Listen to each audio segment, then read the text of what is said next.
Oi, pessoal, estamos aqui para mais um episódio, dessa vez com a nossa prof maravilhosa. Calma que eu vou introduzi-la da maneira apropriada. Ela que é neuropedagoga, educadora parental, autora dos livros best-sellers A Raiva Não Educa, a Calma Educa, Pais Feridos, Filhos Sobreviventes e Como Quebrar Este Ciclo e Por que Não Posso Ser Criança. Eu tenho os três, gente, e eu amo. E ela é nossa prof maravilhosa, Maia Eigenmann. Gente, vocês têm noção de como eu tô feliz com esse episódio.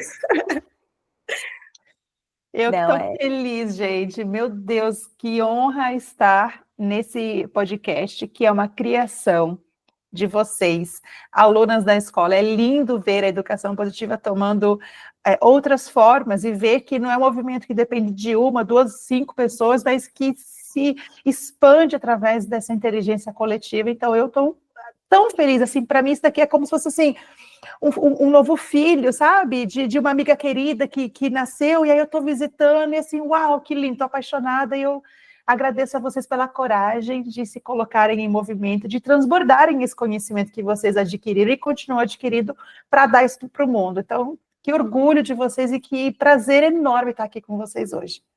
Ai, muito obrigada, muito obrigada. A Maia aí que foi a porta de entrada, acho que para mim, para a educação positiva. Então, assim, muito, uma honra ter você aqui comigo e, ai, gente, você vai ter sempre um espaço especial no meu coração, porque foi a pessoa que abriu a porta para mim, para esse mundo que está mudando minha vida, girando tudo de cabeça para baixo aqui, né? Então, muito obrigada, Maia, muito obrigada por estar aqui com a gente, de verdade.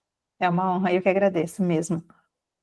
E a gente queria saber, assim, né, de acordo com o que você fala muito nas redes sociais, a gente vê você trazendo muitas referências, muitos livros, a gente sabe que você adora estudar sobre esse assunto, sobre vários assuntos relacionados à educação positiva, mas o que é que levou você a se interessar pelo estudo histórico? A gente percebe que você traz algumas pontinhas aí da história e dessa interação da sociedade com as crianças. Como que você começou a estudar isso? É porque eu gosto de entender o porquê das coisas, né? Então, a gente olha para o nosso sistema, para a nossa atual conjuntura social, e aí eu ficava me perguntando, como é que a gente chegou aqui? Como é que tudo ficou do jeito que está? E até para eu poder ter um discurso pedagógico mais coerente, mais bem elaborado, eu precisava entender as origens de como as coisas se tornaram como elas estão se tornando, né? E aí eu comecei a olhar, então, para esse lugar histórico,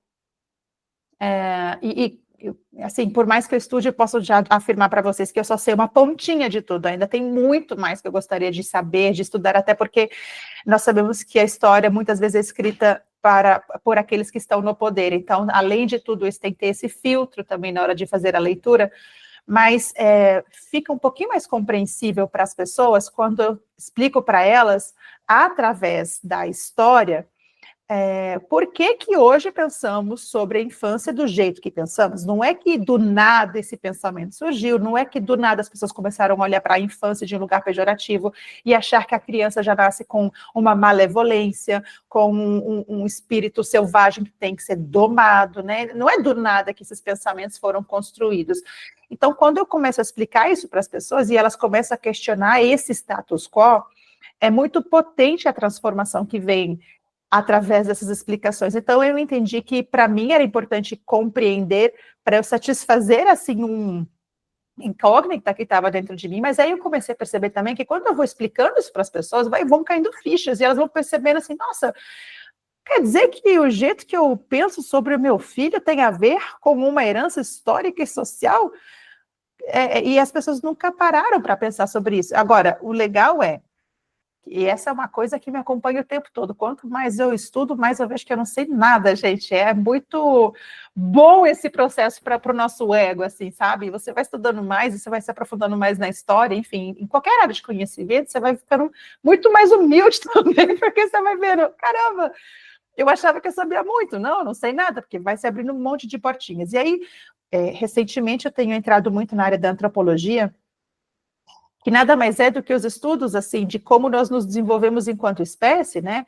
E aí a gente vai entrando numa área de conhecimento para compreender, assim, enquanto espécie humana, enquanto Homo sapiens, o que fez com que nós nos desenvolvêssemos tão bem assim, porque nós não somos a espécie mais forte, né? Nem de longe, nós temos animais do mundo muito mais potentes e mais fortes do que nós. O que foi que nos fez evoluir?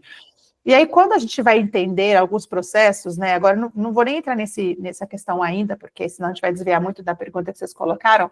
A gente vai começando a entender que, historicamente, também existe uma origem e uma explicação pela qual nós devemos tratar crianças com dignidade, porque isso é uma predeterminação biológica, não é só filosófica, né? Porque até então, inclusive, eu vinha falando da educação positiva, claro, com embasamento, mas de um lugar muito mais filosófico, no sentido de que, é óbvio que tem que tratar com dignidade, porque é o ser humano, né?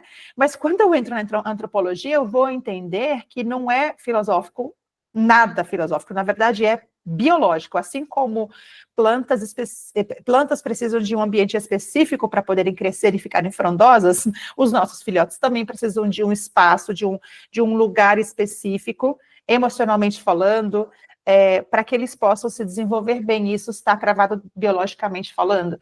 Então, até nisso a história nos ajuda a compreender, porque a gente vai olhar para a história da humanidade, para o desenvolvimento da nossa espécie e compreender que existem necessidades básicas, biológicas, que precisam ser alimentadas, que precisam ser levadas em consideração, que precisam ser cumpridas para que a gente possa crescer com saúde. Então, eu acho que a história me ajuda nesse sentido, a encontrar os porquês, do porquê estamos assim, e do porquê que nós precisamos ser tratados de uma forma específica para a gente poder se desenvolver bem.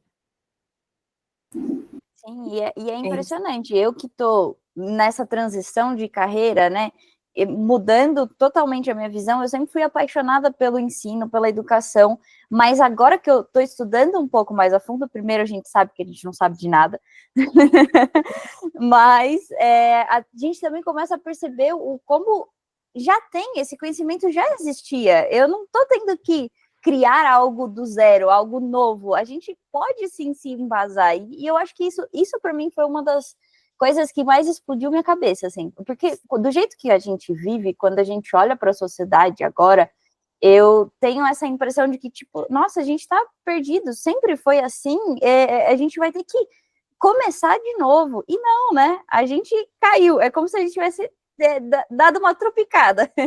E agora a gente só precisa voltar para trás e se levantar de novo, né? Porque tá tudo dentro da gente. Eu achei, nossa, isso é lindo demais perceber, né? Se a gente for olhar para a história da nossa existência enquanto espécie, né? Claro que nós existimos há milhões de anos, mas enquanto Homo sapiens, assim, há uns 300 mil anos, que isso já me deixa muito noiada. Gente, parênteses aqui. Quando a gente fala esse rolê de planeta Terra que existe há milhares, milhões, bilhões de anos, eu fico assim, que agonia! A gente é muito insignificante, meu. O que a gente está tretando aqui no Instagram? Oi? Mas voltando ao assunto, enquanto espécie, nós existimos enquanto Homo sapiens há uns 300 mil anos, né? E se a gente fosse olhar para uma linha do tempo, então vamos imaginar 300 mil anos atrás para hoje, né? Isso seria 100% dessa linha do tempo. 99% dessa linha do tempo, nós funcionamos de um jeito biologicamente compatível. Então, esse nosso desvio que aconteceu, que ocorreu uns 10 mil anos atrás, mais ou menos, segundo a antropologia, é onde aconteceu essa nossa caída, Mariana, que você acabou de colocar aqui. Então, na verdade, enquanto espécie, nós existimos muito mais funcionando de uma forma egalitária e respeitosa do que da forma que estamos existindo agora, né? Só que por algum motivo que eu ainda não entendi tão bem, essa informação não chega nas pessoas. Não chega nas pessoas, inclusive, que eu fiquei ontem pensando assim, caramba, esse assunto sobre antropologia era para estar em todas as formações da faculdade? Não, era para estar nas escolas, era para a gente estar olhando para a história da humanidade a partir já da adolescência, para a gente conseguir compreender o desenho original do ser humano. Todos os médicos deveriam conhecer esse tipo de informação. Mas aí, bom, eu digo que eu não sei, mas a gente sabe que no fundo é porque, mais uma vez, o conhecimento fica na mão de quem está no poder, e quem está no poder determina qual a informação que é passada para frente, né? Então, assim, uma vez que essas informações que não são novidade, que, na verdade, existiram há milhares de anos e que há pouco tempo, né, na história da nossa humanidade, a gente se desvirtuou, digamos assim, se essas informações começarem a chegar para essas pessoas que cuidam de famílias, gente, vai ser uma revolução, ninguém vai conseguir parar isso, não, vai ser maravilhoso. Então, é isso, assim, a gente vai se aprofundando e percebendo que não tem nada de novo debaixo do sol. A gente está apenas relembrando e voltando às nossas origens. Eu ontem até falei nos stories assim, esse povo da educação tradicional vem falar que a educação raiz é deles. Não, caramba, educação raiz é educação positiva. Foi assim que a gente evoluiu como espécie. Estão se apropriando do termo que eles não podem se apropriar. Educação raiz verdadeira é a nossa. E é verdade, a educação raiz, a educação que nos fez evoluir como espécie é o que a educação positiva propõe hoje. Sim, isso mesmo. lindo. Para mim é muito lindo ver isso, sabe? Trazer isso de volta é como se fosse um suspiro de esperança, assim, sabe? Que tá tudo certo. Uma hora a gente volta. Caiu, a gente vai levantar. E eu acho que o nosso trabalho como educador parental, né, educadoras parentais, é realmente essa reconexão. Eu vejo que a gente precisa se reconectar com aquilo que já existe dentro da gente, já está programado no nosso desenho original, né? É só a gente se abrir para reconectar e realmente tirar essa máscara, tirar esse óculos que faz a gente enxergar tudo bagunçado e realmente se reconectar com aquilo que trouxe a nossa espécie até aqui, né? E o nosso trabalho enquanto educadoras parentais seria obsoleto, gente, numa sociedade conectada com o seu desenho original. Assim, o que a gente está fazendo seria completamente desnecessário. E eu vou falar para vocês, eu espero muito, de todo o meu coração, eu desejo que os meus livros, por exemplo, daqui umas 2, 3 gerações, se tornem livros desnecessários, que sejam livros que, assim, a pessoa olha e fala assim, ai, isso daí já vendeu muito, mas que coisa estranha, nada a ver, é óbvio que tem que ser assim com as crianças. Nossa, meu sonho é que isso aconteça, que a educação parental se torne algo naturalizado na nossa sociedade, que os pais já consigam educar de um lugar respeitoso naturalmente, porque eles receberam essa herança, né? Então, eu me agarro muito nessa utopia, nessa esperança, sabe, de que a gente vai chegar lá, a gente está agora fazendo esse trabalho, todas nós, enquanto educadoras parentais, para que um dia não se torne mais necessário. Acho que é a única profissão que tem essa expectativa, né? Vamos trabalhar muito para um dia não precisar mais da gente. É isso aí. Mas, enfim, Maia, e você, acho que você já falou bastante sobre essa questão de onde você tira essas referências históricas, mas aí a gente queria que você trouxesse um resumo de pontos específicos, assim, que te impressionaram, de quando você estava nessa busca, né, tanto do lado da tradicional, da parte de onde a gente se perdeu, como da parte de como realmente era, e quais pontos você traria, assim, que mais te impressionaram nesse estudo histórico? O primeiro livro que eu li desse lugar mais histórico foi um livro que não tem em português, mas a tradução livre do título é Pedagogia Nebulosa, e eu, inclusive, comprei ele num sebo alemão, ele é alemão, de uma autora alemã, não existe, ele não é reimpresso, enfim, óbvio que não, porque quem é que se interessa pela infância, imagina, né? A infância é respeitosa. Mas aí ela vai trazendo, esse livro, na verdade, é uma coletânea de bibliografias, de textos, de cartas, que descrevem a educação no século XVII e XVIII na Europa, e óbvio que daí com a colonização isso tudo foi exportado para vários outros países, né? Mas esses textos transmitem o espírito, como a gente fala, o Zeitgeist, né? O espírito daquele momento, daquela época. E aí, conforme eu fui lendo esses textos, assim, a forma como a criança era vista era de um lugar extremamente depreciativo. Então, por exemplo, era desaconselhado que as mães ficassem muito tempo com a criança no colo, porque esse comportamento era visto como algo primitivo, afinal, quem faz isso são macacos, nós não somos macacos, somos tão mais evoluídos do que macacos. Não façam isso, que é uma coisa de animais. E aí os profissionais desencorajavam esse tipo de prática, né, de não pegar a criança no colo, inclusive tinha um termo para isso chamado Affenliebe, que significa literalmente amor de macaco. Então, as mães, os pais eram desincentivados a pegarem seus filhotes no colo. E hoje, obviamente, com toda a ciência, nós sabemos que quanto mais colo, melhor para o desenvolvimento do cérebro de uma criança, melhor é a mielinização das conexões neurológicas, enfim. Então, isso foi muito chocante, porque eu li aquilo, um texto do século XIX, se eu não me engano, e falei assim, mas eu acreditava nisso. Eu achava que era ruim pegar a criança no colo, que ia deixar a criança mal acostumada. E eu estou nos anos 2000, né? Isso me assustou muito.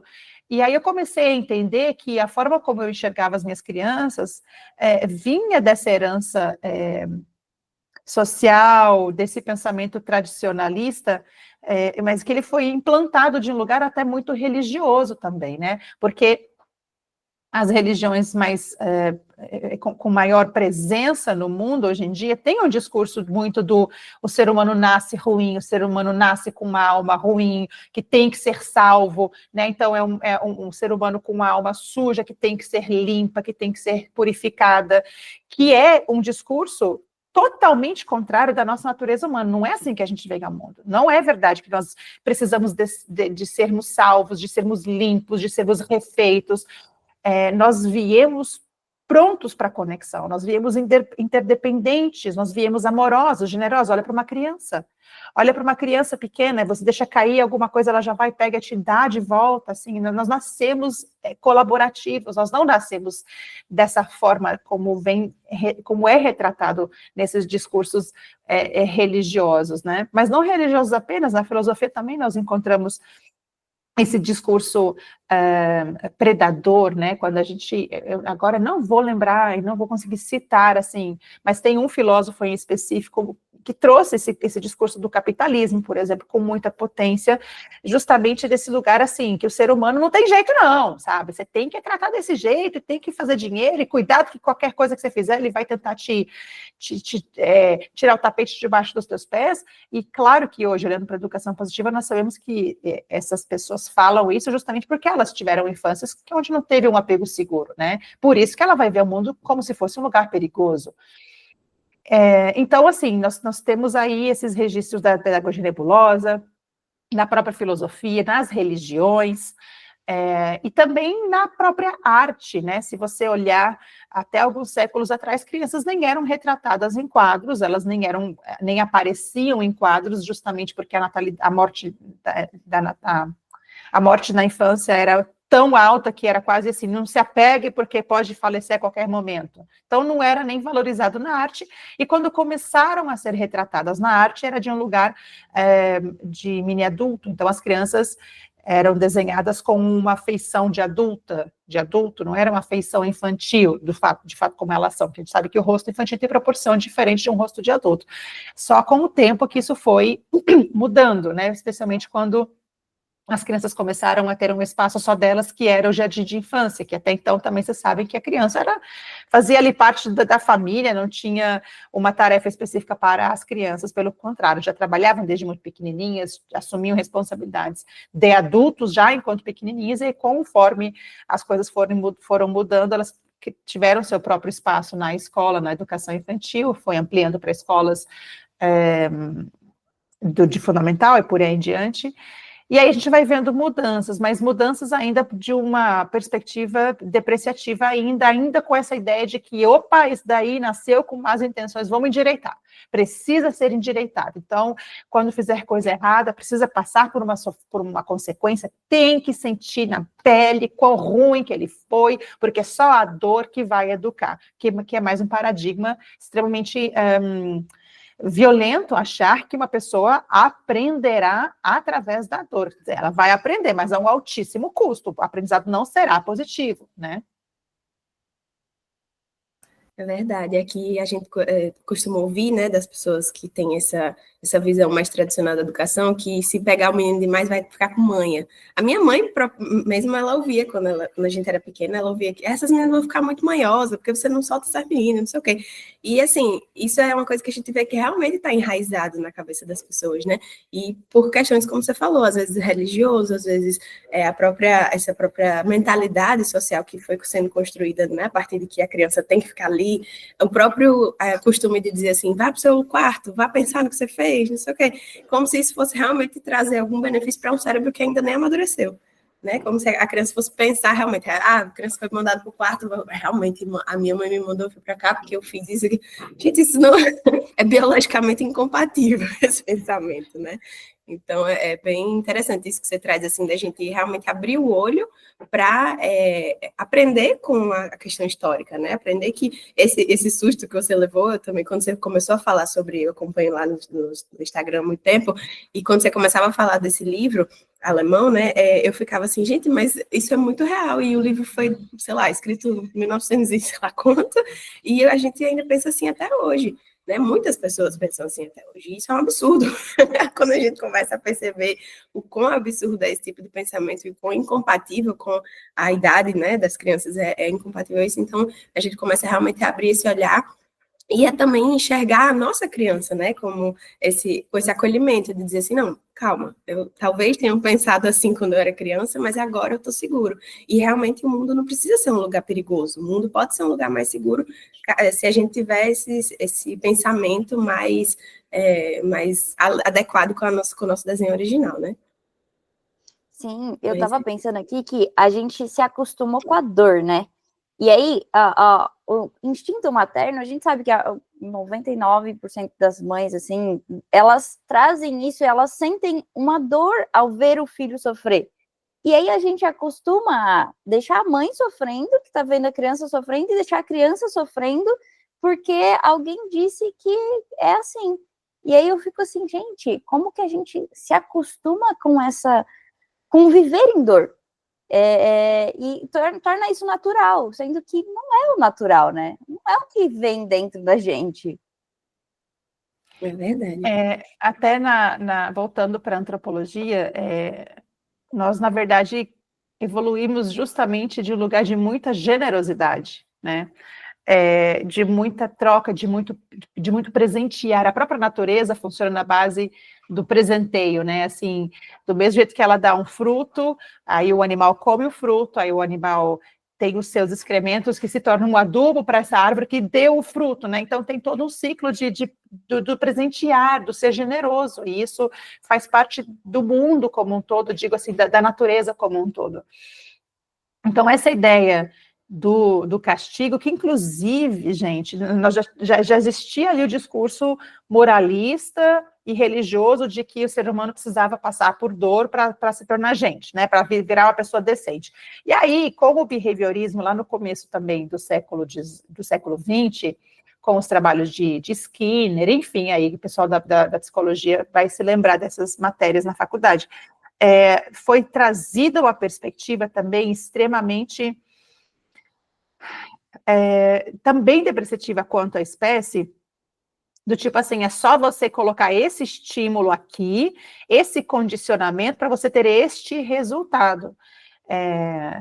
Isso reforçou essa ideia de que a dor é uma forma de você ensinar, porque aí a pessoa, porque com os ratos acontecia isso, né? Então dava um choque, o rato parava de ter tal comportamento. Ele primeiro aprendia a apertar o botãozinho, dava o choque, desaprendia a apertar o botãozinho. E aí isso foi generalizado, trazido para a espécie humana, e aí foram fazendo testes e começaram a perceber, nossa, realmente, quando você coloca um estímulo de dor, talvez um comportamento X pode cessar. Só que o que não aconteceu foi uma discussão sobre dignidade, sobre ética e moral.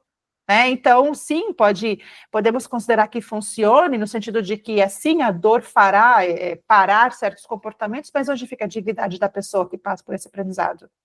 Onde fica a ética e a moral? Eu tenho o direito de fazer isso, eu tenho o direito de incutir dor em alguém para que ela aprenda alguma coisa, e as consequências no corpo dessa pessoa, e o cortisol dessa pessoa, e o desenvolvimento do cérebro dessa criança. Essa discussão não aconteceu, inclusive até hoje não está acontecendo, somos nós que estamos trazendo isso em pauta, nós educadores parentais. Então, assim, a gente vai vendo que tem várias coisas que vão contribuindo para esse desrespeito universal da infância. Sim, completamente. E, Maia, eu me lembro que em uma das nossas aulas, você até comentou com a gente, falou assim, gente, não se esqueçam de que a visão histórica que a gente tem, ela é muito eurocêntrica, ela é um pedacinho muito pequeno, e existem outras culturas, existem outros países, outros continentes, que trazem uma herança histórica que às vezes é muito diferente da que a gente conhece. Você poderia falar um pouquinho sobre isso? Como você percebeu isso? Quais são as diferenças que você vê? Eu vou dar um exemplo bem concreto da minha formação. Para quem não sabe, eu sou suíça, eu sou filha de brasileira, eu nasci e cresci na Suíça, na Europa. E eu lembro que quando nós estudamos na escola sobre o berço da humanidade, se falava em Mesopotâmia, que é a antiga Turquia, né? Mais ou menos ali na região da Turquia.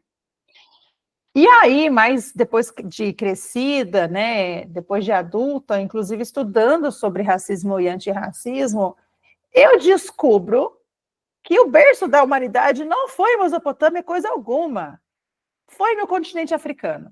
Então, isso já é preocupante quando a gente leva em consideração justamente o racismo estrutural e de perceber que a visão eurocêntrica é uma eugenia, é um cancelamento das culturas africanas, né? É uma desumanização das culturas africanas, a ponto de querer começar a ensinar nas escolas que o início da nossa humanidade enquanto Homo sapiens aconteceu na Mesopotâmia. Na verdade, o que aconteceu na Mesopotâmia foi que começaram os assentamentos, mas enquanto espécie Homo sapiens, nós evoluímos como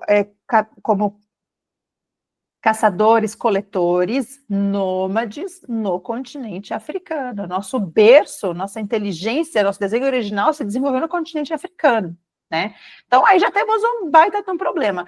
Outros pontos, por exemplo, quando eu estudava sobre a colonização, eles eram retratados como heróis, os descobridores da América. Nossa, porque eles corajosos pegaram aqueles barcos e enfrentaram o mar e chegaram num lugar desconhecido. Era colocado como se essas pessoas, esses descobridores, e você que não está assistindo a gravação em vídeo, está ouvindo, eu estou usando aspas aqui na palavra descobridores, era colocado dessa forma, assim, os heróis, uau, desbravadores. E aí, depois também, de adulta e tendo mais contato com esses sistemas de opressão, eu vou compreendendo que não foram descobridores coisa nenhuma, foram invasores, foram pessoas que violentaram essas culturas nativas das Américas, por exemplo, né? Então, nós temos, esses são 2 exemplos, gente, mas infelizmente, são inúmeros registros de como os que estão no poder, os europeus, né, essa visão eurocentrada, como ela vai apagando as verdadeiras histórias, né? Até a própria história da escravatura, né? É claro que a gente sempre achou isso terrível, meu Deus, mas a gente não tinha uma compreensão de que esses povos africanos eram reinados, eram reis, eram princesas, príncipes, eram reinados estabelecidos, riquíssimos, e os europeus chegaram com as armas e foram quebrando a alma dessas pessoas. O que nós aprendíamos era como se fosse assim, essa galera já era selvagem, eram animais, e nós fomos lá e pegamos eles. Então, não era isso que estava acontecendo, sabe? Então, todos esses aprendizados foram choques de realidade. Inclusive, eu sempre falo que é importante que os brancos sintam vergonha nesse processo de desconstrução, porque a vergonha vai fazer parte da nossa saída do lugar confortável que nós ocupamos enquanto pessoas brancas. E eu esqueci a pergunta. Me perdi. Não, tranquilo. Aí eu perguntei um pouquinho sobre os pontos que você vê dessas diferenças da parte histórica, que eu acho que você já está falando um pouquinho, e talvez quando você caiu a ficha, assim, mas aí eu acho que, não sei. Eu acho que vem caindo a ficha, né, Mari? Eu acho que vem caindo.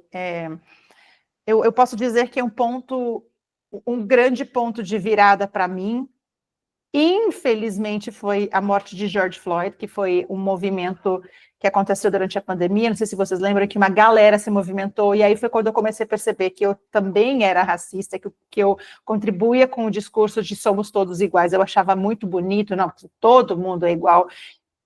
Em tese, sim, na prática, não é isso que acontece. E aí que eu comecei a perceber, comecei a ler livros de pessoas negras, comecei a entrar nesse universo do racismo, do antirracismo, do afropositivo, para eu ir me desconstruindo e continuo aprendendo. Eu não me considero uma pessoa totalmente antirracista, porque eu nem consigo mensurar quantos privilégios que eu tenho acima em comparação à pessoa negra, assim, né? Porque eu não passei pelos traumas que eles passaram. Eu vou saber, em teoria, algumas coisas, mas, enfim, eu acho que é um processo para toda uma vida, assim como todos os demais processos de desconstrução, quanto à homofobia, capacitismo. Esse que é o problema de uma sociedade hierárquica. A gente se ilude de que a gente tem poder sobre outras pessoas. E está, mais uma vez, desalinhado com o nosso desenho original, porque, enquanto espécie, evoluímos em sociedades egalitárias, né? E não em sociedades hierárquicas. Que eu queria saber um pouquinho, eu vejo muita diferença entre a nossa cultura ocidental com a cultura oriental. Você já estudou um pouquinho sobre isso? Tem alguma coisa que você poderia trazer para a gente? Sobre oriental, eu não sei nada em relação aos princípios da educação, embora eu tenha lido recentemente algo sobre as religiões orientais e vejo também resquícios desse lugar um pouco hierárquico. Então, é bem que a gente às vezes tem uma impressão assim, nossa, porque essas religiões orientais são muito mais humanizadas, e aí eu vi algumas coisas que eu comecei a questionar também, e é maravilhoso, tem mais aqui questionar mesmo. O que eu tenho começado a estudar um pouco mais, meninas, são as culturas indígenas, né, então, assim, povos nativos, seja africanos quanto americanos, né, seja da América do Norte como da América do Sul. Inclusive, eu tenho feito isso através da antropologia. Eu vou citar até uma pessoa maravilhosa com a qual eu estou estudando, que é a doutora Darsha Narvaez, que é uma psicóloga bicultural. Ela é americana, mas também é latino-americana. Acho que, inclusive, a minha explicação agora foi errada, ela é estadunidense e latino-americana, e ela vai trazendo muito essa perspectiva dos indígenas, dos povos originários, como uma inspiração, porque eles estão mais conectados com a natureza humana, com o nosso desenho original, do que os povos, a gente pode falar ocidentais, assim, né, os eurocêntricos, talvez, eu não sei qual que é o termo correto para se usar, enfim, desses povos mais industrializados, talvez a gente pode usar dessa forma. Especialmente povos matriarcais, né, onde as relações de fato ainda são egalitárias. Então, existem registros históricos e registros atuais de pesquisadores antropólogos que vão a esses lugares para entender. Infelizmente, tem muito pouco em relação à infância em si, né, porque geralmente os antropólogos vão olhar para essas populações de lugar social como um todo, as interações entre os adultos e tudo, mas os cuidados da infância também entram aí, e aí a gente vai encontrar muita riqueza de informação para a gente se lembrar do que as nossas crianças precisam de fato, né? Então, enquanto as culturas orientais eu estou bem por fora, assim, não tenho me aprofundado, não sei te dizer, mas tenho me aproximado, estou bem no comecinho ainda, tá? Estou me aproximando desse conhecimento ancestral que nós encontramos aí nas culturas nativas. Sim, não, muito obrigada. Eu acho que para mim, eu também estou tentando buscar, eu tenho muito que aprender ainda, mas nessa parte também, em relação à nossa origem indígena, eu olho o quanto que no passado eu tinha essa ideia de, tipo, uma distância muito grande, e até mesmo me ensinaram, né, que de alguma maneira a gente estava melhor do que eles, e aí hoje eu olho e falo assim, gente, eu acho que a gente tem que voltar para lá, fazer um estágio lá com eles, porque a gente tem muito, mas muito que aprender com eles. A gente se afastou.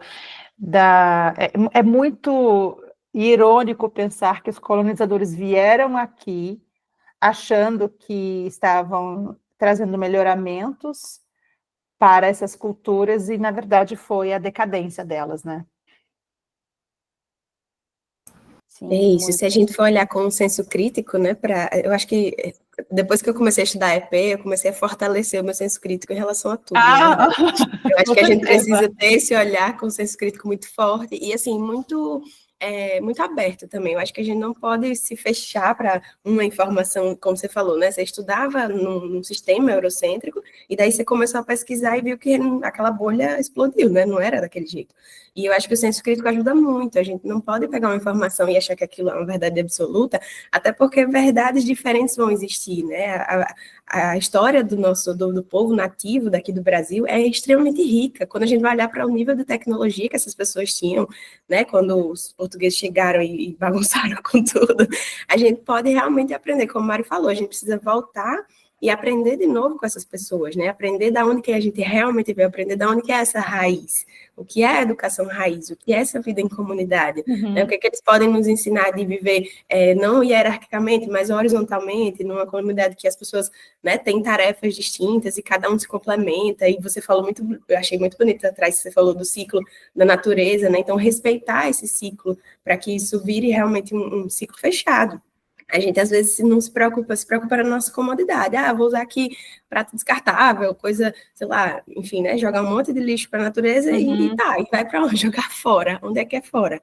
Né? Não existe isso. Então, acho que esse senso crítico da gente começar não é uma mudança que vai acontecer do dia para a noite, mas a gente começar a pensar, a olhar essa pontinha do iceberg e tentar ir desbravando mais para baixo, para a gente começar a se aprofundar, é que eu acho que a educação positiva, e você também, assim, como professora, como mentora até, né, como uma referência que a gente tem, mostrou para a gente que é possível a gente ter esse senso crítico e ir buscando cada vez mais conhecimento, aprendendo com o passado, realmente, né, trazendo esse conhecimento, é isso que a gente quer com o podcast, é isso que, né, ampliar esse conhecimento para outras pessoas que não são nem da área. Eu acho que o fato da gente ser engenheira, a gente tenta trazer esse conhecimento e traduzir um pouco para quem realmente, né, porque a gente sabe que são coisas muito densas, né, um estudo muito denso, você lê muito, a gente vê no Instagram que você, né, tem muitos livros, muitas coisas que estuda, e a gente precisa buscar esse caminho do senso crítico para realmente abrir os olhos e conhecer, porque se a gente não tem senso crítico, infelizmente a gente vai cair nas regras sociais, né, assim, de que é assim mesmo, pronto, e acabou e não muda. E a gente vai estar contribuindo com esse sistema de opressão. A gente viajou para a Suíça no meio do ano, e nós fomos no Museu da Lindt, que fica em Zurique. E eu fui cheia de expectativas, né? Porque tudo que é da Suíça eu fico empolgada de mostrar para os meus filhos, né? Que eu sou de lá, eu quero muito que eles se sintam em casa lá também, se um dia eles quiserem, enfim, estar lá.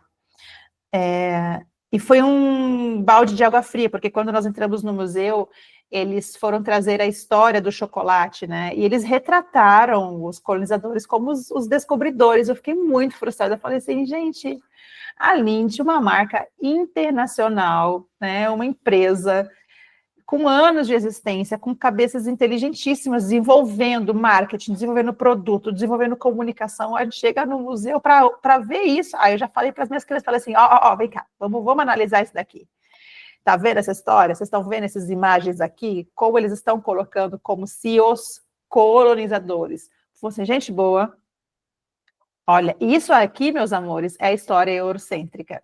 E aí eu estou trazendo para vocês agora a real história, que foi uma história de opressão, de adoecimento. Aí eu fui contando para eles, assim, para eles não caírem na ladainha do eurocentrismo, para eles não crescerem, desconectados, igual eu cresci, né? Não era por mal. Não é porque eu queria, é porque foi a realidade que me foi apresentada. Eu fiquei nesse lugar dissociado por muitos anos até a bola, até a ficha cair, e aí eu perceber, uau, eu aprendi tudo errado, né? E eu quero que os meus filhos cresçam com mais consciência do que eu. E a educação positiva também é sobre isso, né? A gente está trabalhando para que a gente crie seres humanos com um senso crítico muito bem estabelecido. Eu acho que tem tudo, para mim, assim, quando eu comecei a estudar, para abrir um universo de clareza, assim, porque eu falei, gente, tem tudo a ver. Você faz uma criança obedecer cegamente porque você quer que ela faça aquilo naquela hora, e esse adulto vai ter que senso crítico onde? Como é que surge, assim? O alecrim dourado vai brotar com senso crítico na vida adulta.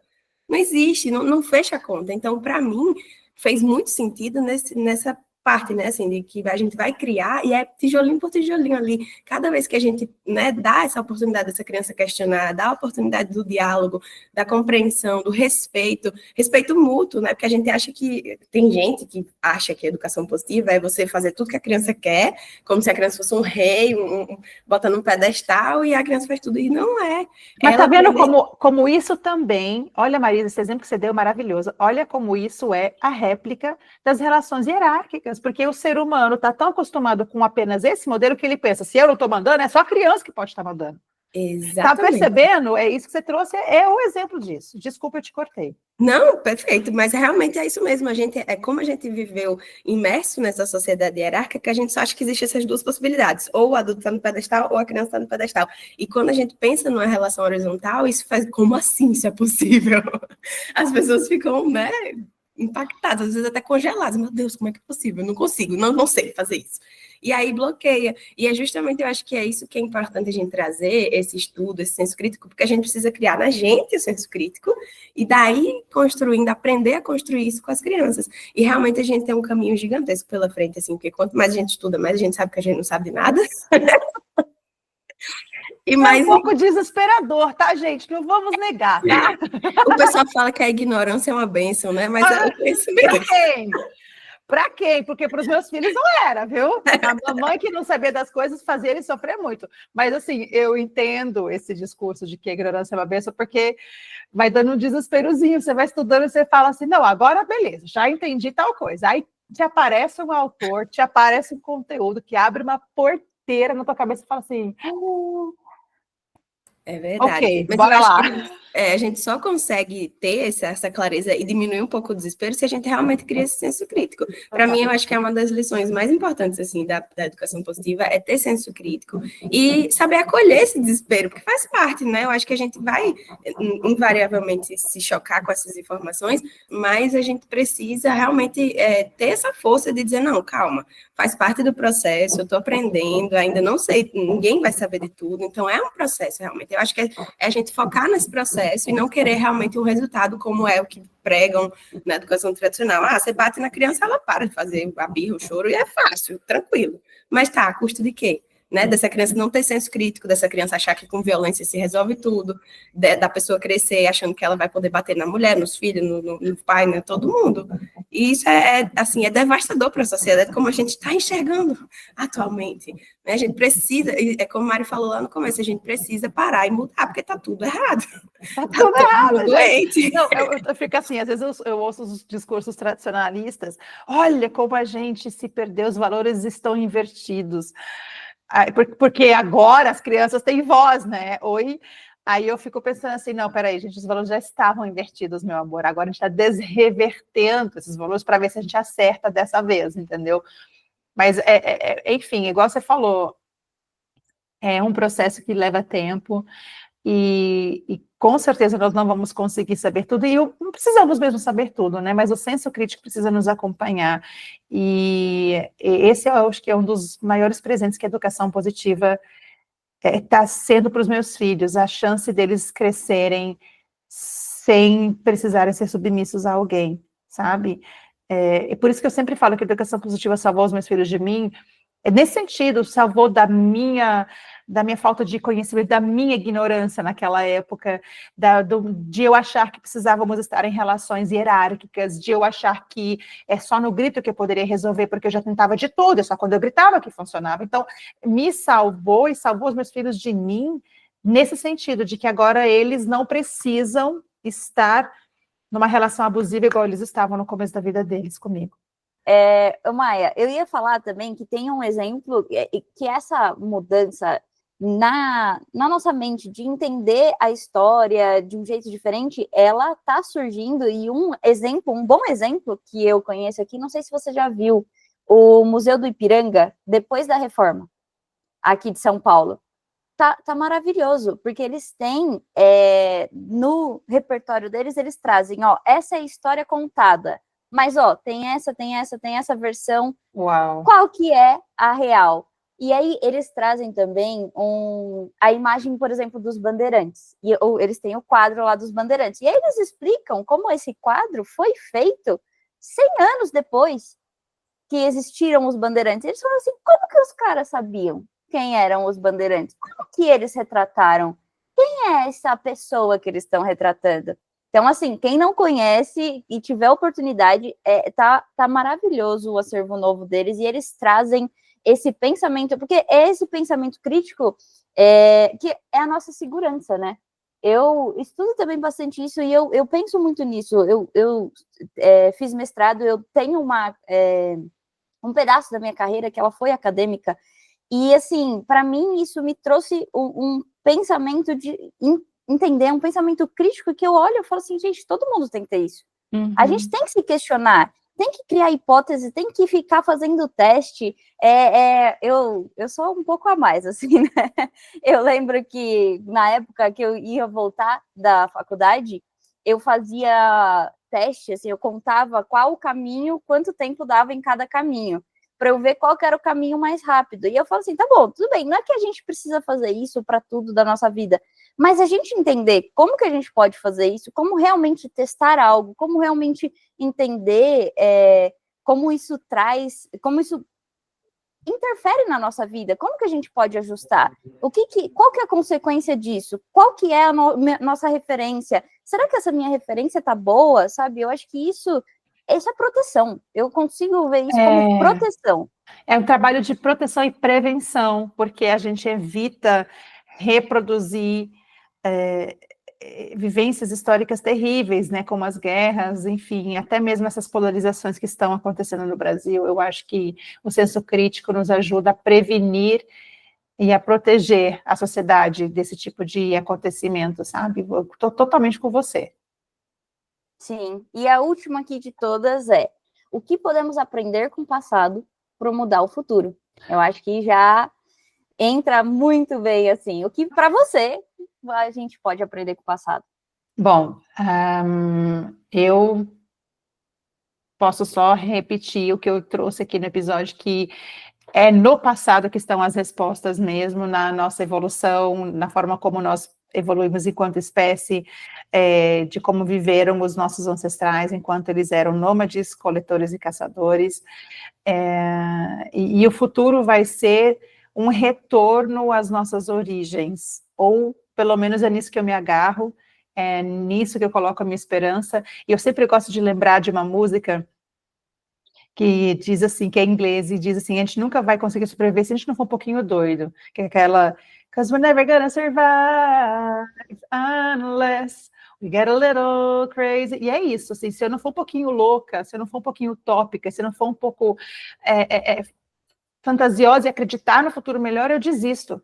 E a gente precisa se agarrar nisso, acreditar que é possível, acreditar na humanidade, no desenho original, de que nós fomos feitos para o pertencimento, para a conexão, para confiar uns nos outros, para a interdependência, e eu me agarro nisso, transfiro isso para os meus filhos, torcendo para que outras famílias transfiram isso para os filhos também, e a gente continua de um lugar de fé na nossa espécie mesmo. É isso, confiar no nosso desenho original e tentar buscar essa reconexão, né? Acho que isso é extremamente importante. Eu não consigo nem dimensionar o tanto que eu tô, assim, feliz e grata por essa oportunidade gigantesca que a gente tá tendo aqui. Não só por ser Maia, não é querendo colocar ela no pedestal nem nada disso, mas é porque o tanto que a gente aprende em cada encontro, essa troca que a gente tem é muito rica. E eu acho que se a gente puder expandir isso o máximo possível para mais pessoas, né, essa oportunidade de estar expandindo isso para mais pessoas, é muito legal, muito bacana.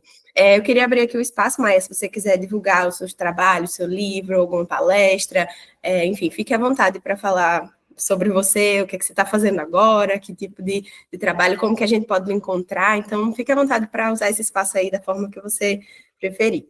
Eu agradeço. Enfim, quem quiser acompanhar meu trabalho, eu acho que as meninas vão colocar aqui em algum lugar o meu @, aí vocês podem clicar. E no meu perfil tem conteúdo para todo mundo, tem os meus livros que já foram citados aqui no começo do episódio, tem vários podcasts que eu participo.